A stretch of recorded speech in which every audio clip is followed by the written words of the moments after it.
Alors écoutez, pour que les auditeurs comprennent bien, parce que c'est difficile de s'imaginer quand on n'est pas sur place, il y a environ en ce moment 700 exilés qui vivent à la rue, dont des femmes et de nombreux... 450, disent les autorités. Oui, on est plus proche des 700, croyez-moi.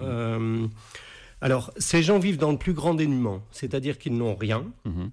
Ils dorment en moyenne moins de 4 heures par nuit. Ils n'ont aucun lieu où se poser. Et imaginez que plusieurs fois par semaine, leurs maigres effets personnels, donc couverture, quelques vêtements, un petit sac, sont emmenés par la police à la déchetterie. Voilà, donc on a des gens qui sont épuisés physiquement et psychologiquement. Et cet épuisement conduit bien souvent à une désespérance et donc parfois à un embrasement de violence lié à la misère.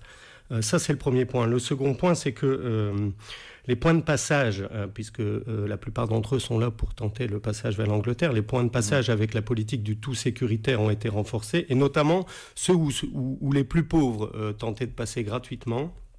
Et donc on a des gens sans espoir qui n'ont aucune perspective d'avenir et qui essaient de tenter le passage.